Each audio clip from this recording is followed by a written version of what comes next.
Welp, I'm sort of just out of stuff to say for this cold open. Pacers lose another close game. Same story they've had so many times this year. What the heck is going wrong for this team when it matters most? Let's get to it all in today's Locked On Pacers podcast.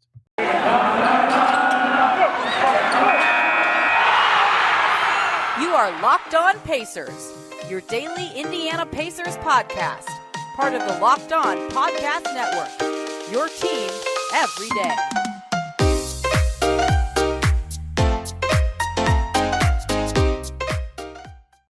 Welcome in to another edition of the Locked On Pacers podcast, where we, of course, talk about the Indiana Pacers as always.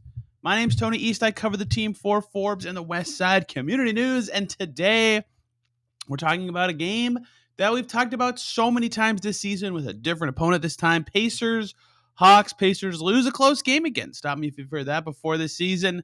What went right? What went wrong? Why'd they lose? What happened at the end of the game that has people buzzing on the internet? And then some injury stuff to get to with this team that could kind of change the way that they're perceived as they walk through this upcoming home stretch.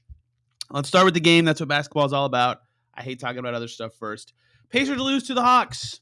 111-114. Losing to the Hawks. Not that surprising. Losing to the Hawks the way that they did, a little bit more surprising. Pacers lose by 3. And let's talk about a key 11 minutes of this game to me.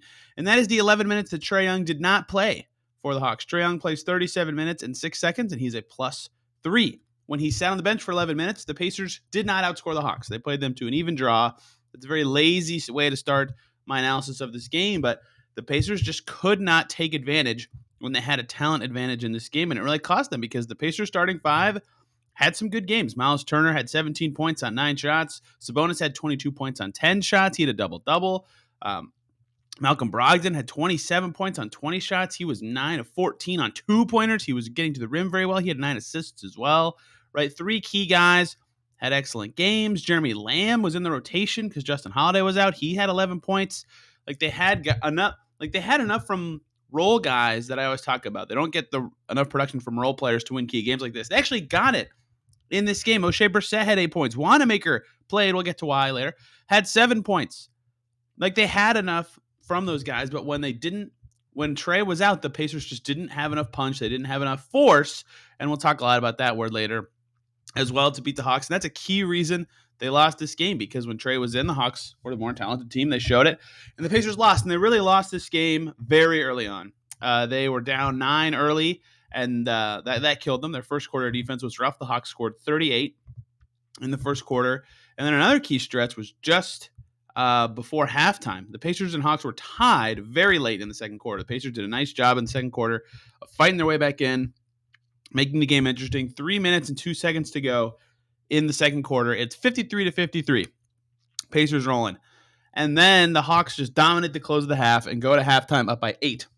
They end up winning by 3. That 3 minutes to end the half, where the Hawks outscored the Pacers, 12-4, changed the whole game. Rick Carlisle saying after the game that stretch, or defining that stretch, is a key point for this team, where they stopped playing with force and energy and the required force and energy they needed to win this game, because Pacers had a lovely third quarter. They were winning at the end of the third, and a not so great but good enough fourth quarter to win an NBA game if they didn't shoot themselves in the foot. They only lost the fourth by 4. If they didn't completely blow the end of that second quarter, they'd have been right in this game. So lots of game flow stuff you can go through. Losing the non-Trae minutes, blowing it at the end of the first half. A lot of stuff you can go to in a game like this happens, because they got the performances they needed to win, really. But they also had a chance to win it at the end, and this team continues to struggle in close games, and this one was a little different. The story of this game will not end today, let's say that. The Pacers blow their lead in the fourth. They go down by 6 with 5:25 to go, and then do a pretty good job the rest of the game of climbing back into it. They get it down to 2. The Hawks go on a little run again. The Pacers got it back down to 3. Hawks go up 5 again. Pacers chip at it again, and they're down 112-108, and Jeremy Lamb hits a huge 3 with 30 seconds on the clock. So now that's enough time that the Pacers can defend and get the last shot. And they defended very well. They stole the ball from Trae Young. Brogdon gets a steal. Pacers are down 1 with the ball. Less than 10 seconds left on the fast break. Chris Duarte charging in for what could be a game-winning layup, and he missed it. He missed it short. And The replay we had in the arena, it looked like we can only select the upper bodies of the players. So it looked like Kevin Huerter missed Duarte's arm, and Duarte just kind of crocodile arm, limps the layup, and the Pacers lose.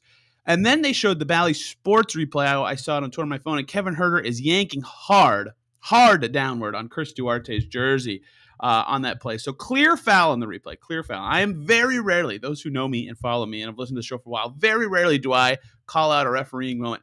Very clear missed foul at the end of the game. No call. Carlisle heated in the moment. Trey hits 2 free throws on the other end. And then Brogdon, centimeters from hitting. Like, remember Gordon Hayward's buzzer beater for Butler against Duke in the tournament? It looked exactly like that. Centimeters from tying it up on a half quarter at the buzzer, just rims out. So heartbreaking way to lose, and a horrible, horrible way if you're the Pacers for this game to end. Chris Duarte turns to Instagram after the game, and a lot of cuss words in his story.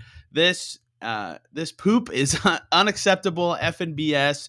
We only going to get better from here on out, learn from a kid. And he deleted that story from the time I saw someone screenshot it to the time I went to check if it was still up. So he was pretty annoyed about the foul call, obviously. He definitely got fouled. Like, I am normally, like, I actually didn't see the Avery Bradley one, even though the NBA acknowledged that Avery Bradley fouled Duarte at the end of the Lakers game. But this one, even I have to admit, yes, there was a foul there.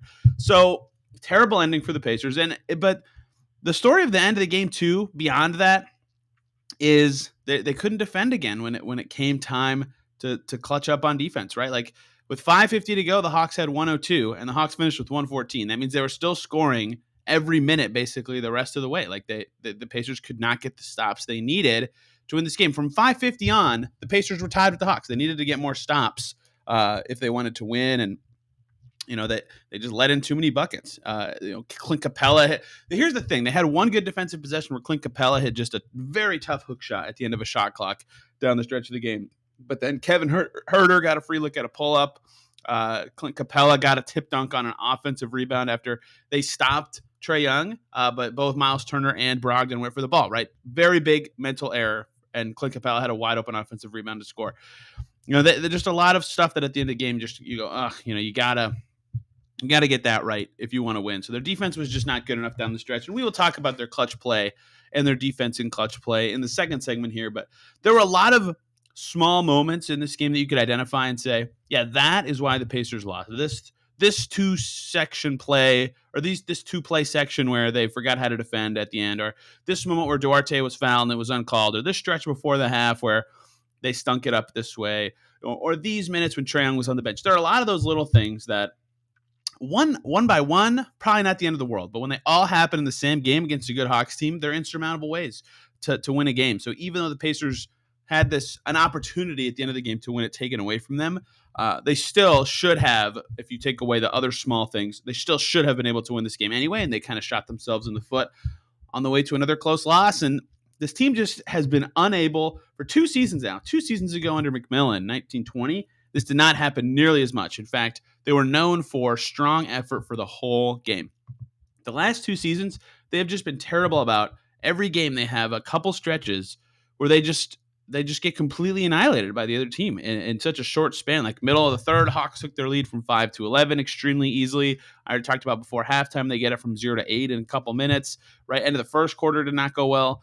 Middle of the fourth quarter, Hawks went on a big run too. Like, there are all these times. This game had more than normal, but there are all these times where it's just what is going on? Why are the Pacers all of a sudden out of nowhere playing so much worse? It's very perplexing the way that this team has played this season. It's very perplexing that they can get some comfortable wins against excellent teams, and then against teams around their level or worse teams, they just cannot focus and put a forceful performance together for a whole game. And that was a very interesting thing that happened at the end of this game.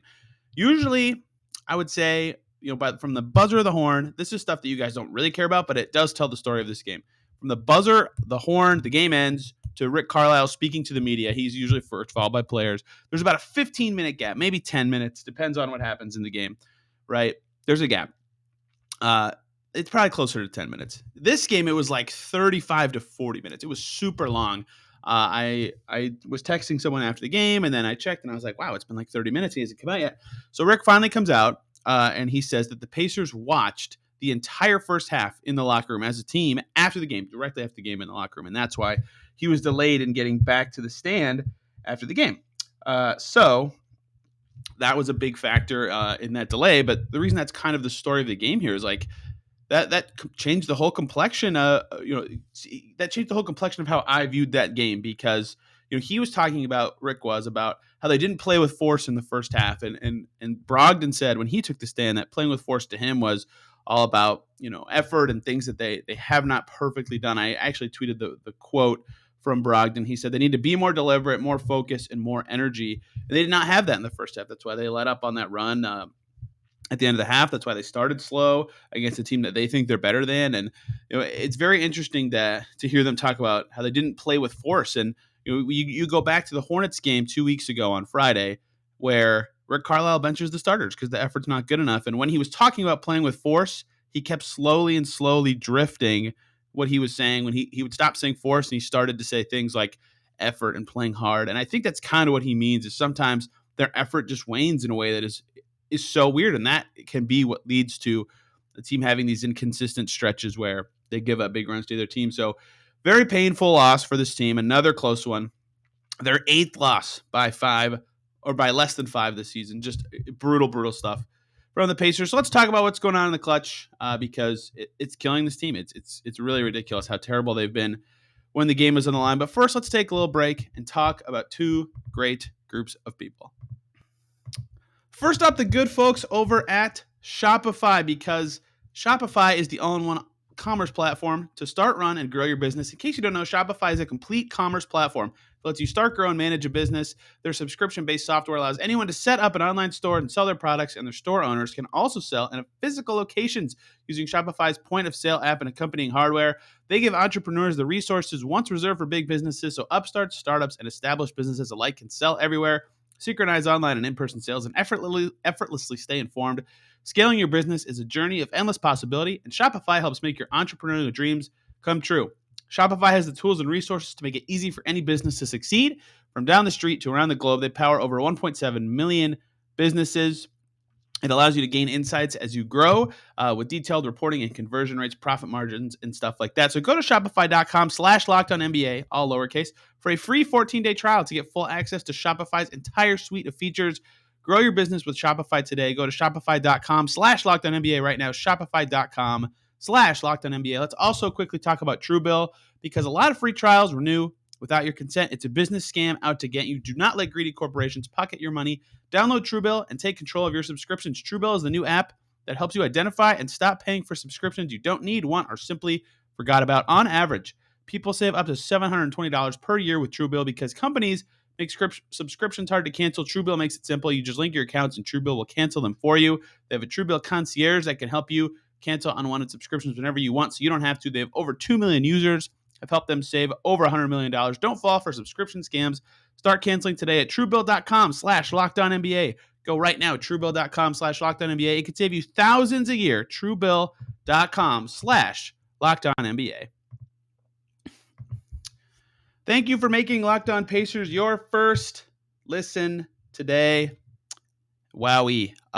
Another close loss for this Pacers team. That is 8 this season by less than 5 points, which is just painful. It's almost more painful. Like if they were just losing by 8 every game, you go, oh, they got outclassed by a better team, whatever. They need to get better at this, and this. But when they lose close so much, one, it's more frustrating for players. It's more frustrating for fans. And it makes you it makes you almost too laser focused on one part of the game, which is the end. That said, I am going to talk about the end of games because they've been horrible at them. I mean, like you can flip the script and say this.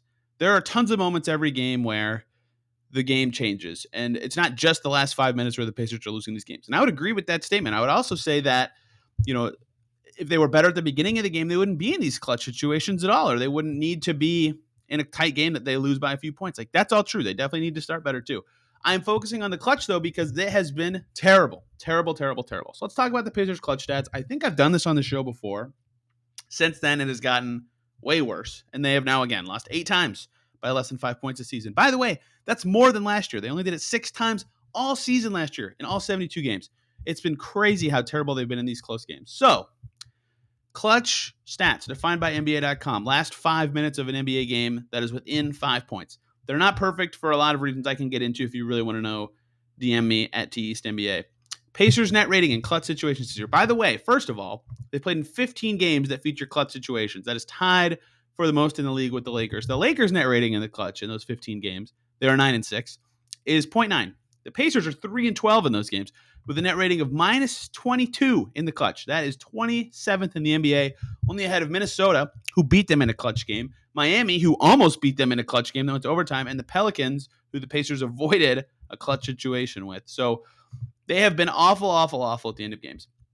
So I'll dissect why in a second, but one thing I keep hearing is about the roster and how the roster stinks in end of game situations. And I can somewhat agree. Since trading Depot last season, they have not had that closer or that guy that's a big threat at the end of games or someone you have a ton of confidence in. Duarte's hit some nice shots, certainly. I would not view him as a closer at this point in time. And it's a true thing because even last year, the Pacers were 16th in clutch net rating last year. They went 20-20 in clutch situations last year, right? So that they're still slightly below average last year, but like competent 500 team. They win half the games in the clutch. That makes sense. Last year, it was the same team, and they were still pretty good in clutch situations. So yes, I understand that having a closer, but they were still good in these moments last year. What is the difference? So last year, if you sort every team in the NBA, the 2020-21 season, Nate Bjorkgren's the head coach, by offensive rating in the clutch, the Pacers are 28th at 99.4. This season, if you do the same thing, sort every team in the NBA, offensive rating in the clutch, the Pacers are 24th at 92.5. So technically the number is lower. The whole league's offensive ratings are down this year. So they are 24th. Terrible on offense both years. Clearly a humongous problem. They don't have this closer who can score for them when it matters, right? When they had Vic in his peak 3 seasons ago, 2017-18, that's 4 seasons ago. My gosh, time flies. Like they could count on him in the clutch. He could set up stuff for himself for other guys. That was when they were good in the clutch. They won a ton of close games that year. They were awesome. They were awesome in those moments. Since then, basically, they have not had that kind of guy. They relied on Bojan for a while. He couldn't really do it. Even a hint of Darren Collison in there. Brogdon has some good clutch moments, which kind of buoyed them last year. But in general, they had one Sabonis game winner against the Celtics last year, and Miles Turner hit a game-winning 3 in Chicago 2 seasons ago, and Miles hit the game-tying 3 against New Orleans last year. Like there are a few standout moments from the guys on the team right now, especially Brogdon. I think Brogdon is actually a pretty clutch player, but they don't have enough opportunities, and they don't have enough. They're just not. They don't have the offensive firepower in the clutch, and that's a 2-year running problem. The difference between last year's team that was competent in the clutch again and went 20-20, and this year's team that is 3-12 is defense. And I've been asking some players and Rick Carlisle, after games, hey, what's going on in these close games? Why can't you guys win? And some of the times they're saying execution. Sometimes they're talking about, balls, whatever. Several things have not gone their way. Brogdon was the one guy who said, yeah, our defense isn't good enough. We are not getting enough stops in the clutch. Last year's team, again, very similar roster, extremely similar, was 6th in the NBA in clutch defense, 102.2. They played great defense when the game mattered. And that, again, very similar team to the one they have this year. This year's team in clutch defense is 22nd, 114.5 defensive rating in the clutch. So that is kind of where I view the crux of their problems in clutch situations is they can't stop anybody when these games get like this. And some of that is they turn the ball over too much at the end of these games, right? That's killing them. They're allowing other teams to run, and that, you can't do that. Some of it's just that we've seen all season they've had a turnover issue. They're not like terrible at it in the clutch, but it's certainly a problem for them. They also miss a lot of shots in the clutch, and that can allow the other team to get out in transition as well, right? They have the 5th lowest effective field goal percentage in clutch moments. Like that's allowing the other team to run on misses.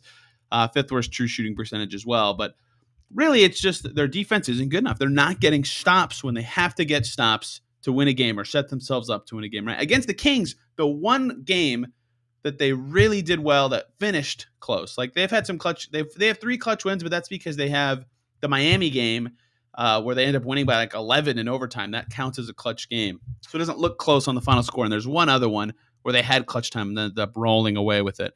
But the Kings game is the one they won that ended close. What happened in the Kings game that allowed them to win? They got a ton of stops in a row. They were able to slow down and stop Sacramento when it mattered. And in fact, Halliburton had a pretty good look to tie it at the end. Their defense wasn't even that awesome in that game too. So when I kind of look at this team's clutch issues, The first one I say is the same thing that everybody said, because this is a 2 years running problem. They do not have a closer, which means they have to either really slow the game down to try to get an ISO look so they don't turn it over as much. And they actually are better at turnovers in the clutch than they are during the course of the whole game, but the other team still gets runouts on some turnovers and misses.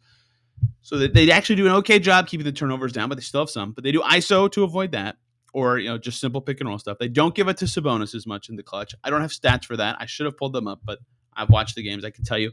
And they can't score. They don't have a closer. So they aren't running the offense in the same way, and their offensive rating stinks. That's a 2 years running problem. But they got over it last year by defending very well when the game mattered. They executed extremely well, even despite Bjorker and Ball not being awesome on defense. They defended well in the clutch, and they are not doing that at all this year.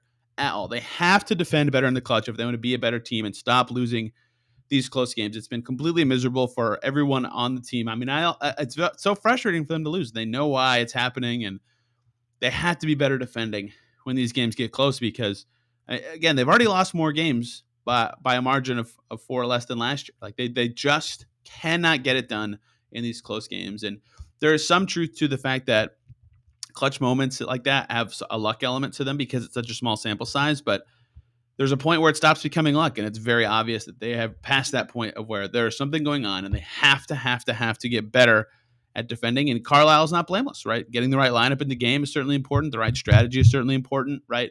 They had no backup plan in Minnesota when Brogdon's initial action got shut down. They had nothing else backup plan-wise. They got a bad shot at the end of that possession, right? That kind of stuff can't happen. Sometimes Miles Turner comes in a little late. Like, that's a big sticking point for fans, is how late he comes in sometimes in clutch situations, or Sabonis even not being in the game, or whoever, whatever. Mostly Turner is the guy I see the most named, but you could go with a number of guys and say, why weren't they in the game sooner or not in the game sooner, whatever. So everyone needs to be better in the whole organization in clutch moments. But I think specifically defensively is where they need to try to take the step forward to go from losing all of these close games to winning at least some of them. Because at 9-15, look, I get it. Like, close games are like, you'll lose some close games every season. They lost 20 games in the clutch last year. I get it. It's going to happen. But I mean, when you're 9-15, even if you're close to being a lot better, it doesn't matter. You're 9-15. You deserve to be 9-15. And if they had just closed out 1 or 2 more of these games and they were 11-13, right, you'd have a lot more confidence in them to grow as a team this year. But where they are right now, it's a little, and by a little I mean a lot harder to have confidence, because they have shown no ability to close a game or to play a full 48-minute game. They've only done it a few times. I would say New Orleans, Chicago, and Utah, their 3 best performances. I might be missing one. Toronto last week. Those kind of games, they look awesome the whole time.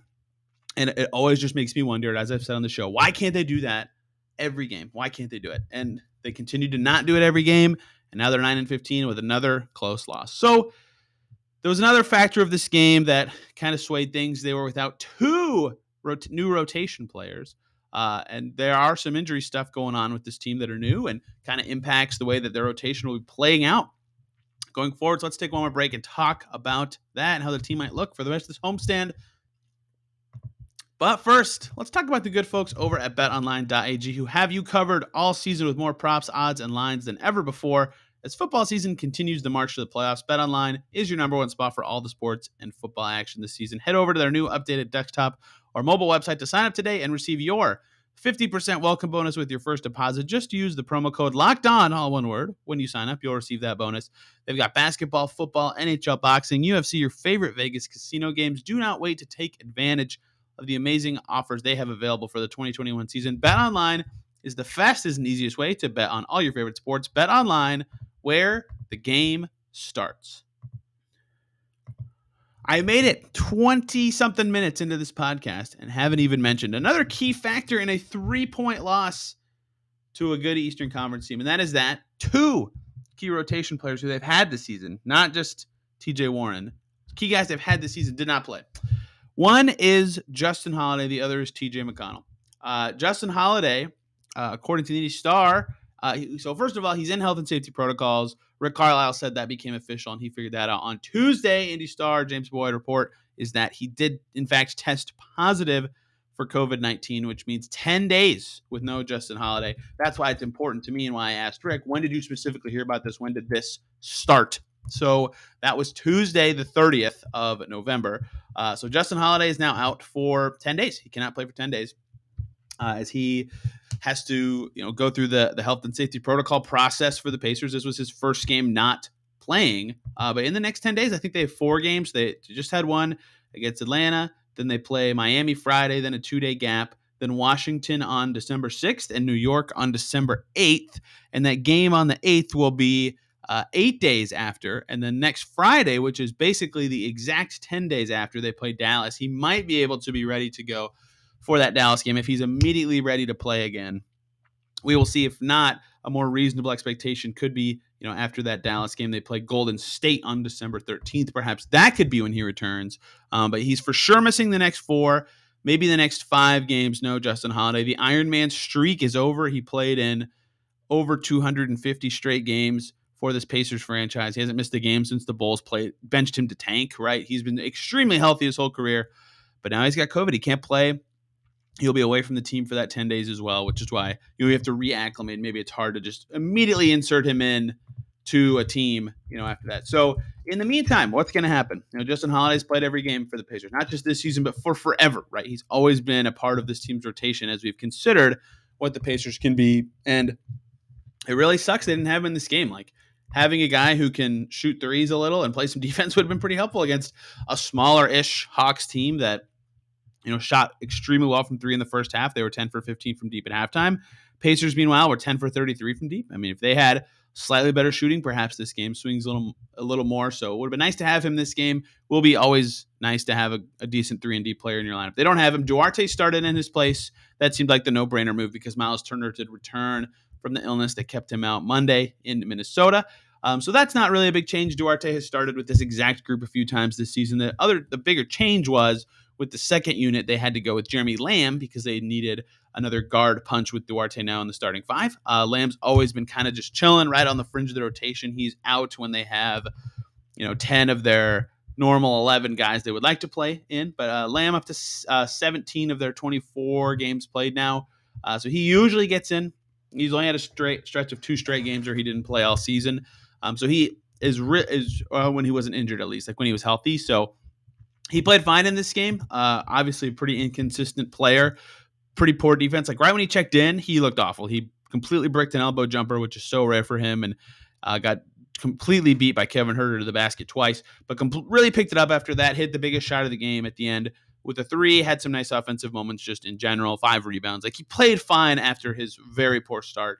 But they might need him during the stretch to continue to be an offensive force that they need. And I remember talking about last week, if you'll recall, him playing potentially over Keelan Martin, who had a nice game right after I said that against the Raptors. But Keelan Martin continues to struggle to shoot the ball after a nice start to the season. He was 1 for 4 in this game. So more Lamb could be helpful in balancing out the minutes on those 2 guys' spots in the rotation. But certainly losing Justin Holiday and having Duarte start, maybe you call that a net even in terms of impacts just because Duarte has already kind of figured out what he can do. Although the veteran is usually the better player since Duarte is a rookie and has some warts.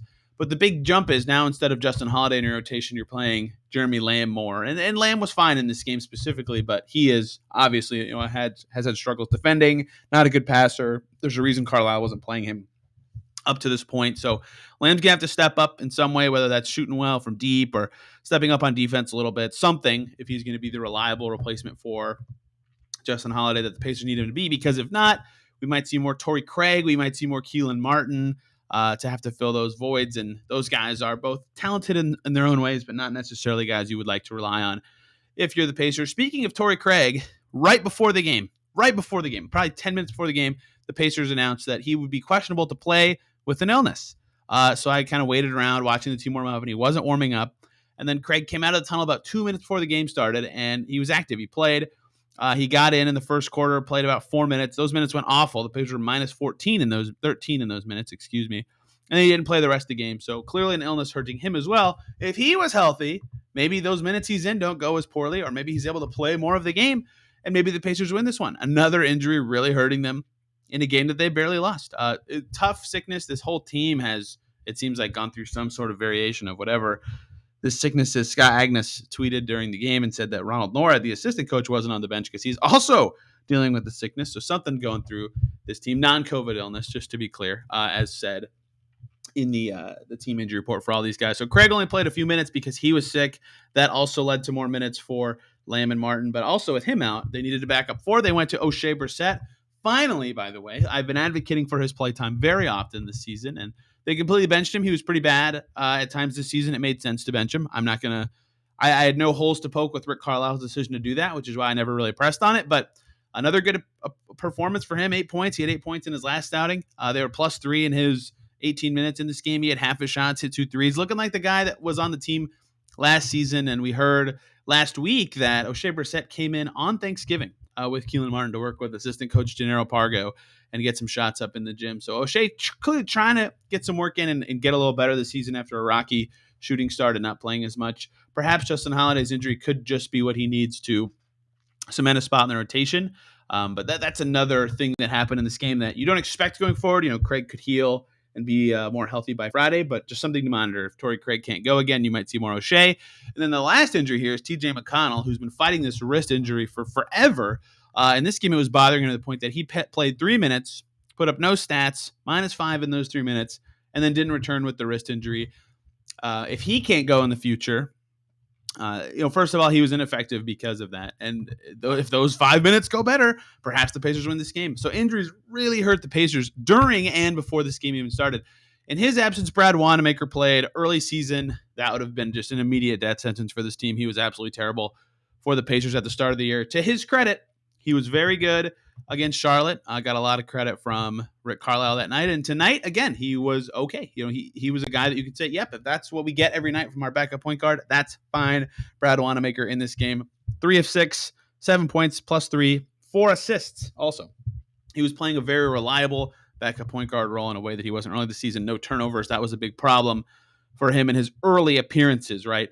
So if we can get more, if like pleasurable viewing from him, because that was really painful early in the season. I was not having a good time watching Brad Wanamaker. That would be very helpful for this team to, if Mcconnell has to miss some time, we could just all be not going crazy watching Brad Wanamaker turn it over a million times, and that would really help this team seeing him out there. If McConnell can't continue to play, because if he could be good, that at least gives them a chance to have a competent bench in his absence. If he can turns into the guy that he was early in the season. I just tripped over so many words my last couple sentences. It is very late. I apologize. If he can be good like he was tonight going forward, maybe they won't miss McConnell for too long. They can get him back and it'll be okay. But you never know what you're going to get with Brad Wanamaker, as we've seen earlier in the season. Again, in Charlotte, excellent game. 12 points, shot pretty well from the field. He was okay in other games this season in Toronto against Portland. I remember him being okay in those games, but most of the time has been a very weak performer, and he was better in this game. If he can be like that, that would be helpful. And I don't even know if McConnell's going to miss any time. We did not get any clarity from Carlisle on that after the game, mostly because there was a lot of other stories to tell and ask him about. But a lot of injury updates for this team, a lot of guys who could be playing more. In a game like this, right, where the Pacers bench was Jeremy Lamb, O'Shea Brissett, Brad Wanamaker, and Keelan Martin, a story of the game is, why is that the Pacers bench? And another story is, can those guys be good enough in this home stretch? Because they needed to do well in this homestand. They did not start off on the right foot, but injuries really derailed the rotation they wanted, and so many just little things went wrong in this game. Their clutch play has been weak, so they need to turn something around. I think that they're going to have potentially the most productive practice of the season tomorrow before they play the Heat on Friday. So we'll talk about that kind of stuff coming up. How can they beat the Heat? What can they turn around this season? More McConnell stories tomorrow. Alexa Ross should come on the show. Should be very fun. Talking Pacers, and she's from Philly, so TJ McConnell. So stick around and stay tuned for that. I think this team still is better than their record, but I'm starting to sound like a broken record for a 9-15 team. So we will see if that actually matters going forward. Thank you guys a ton for listening, and we will see you tomorrow.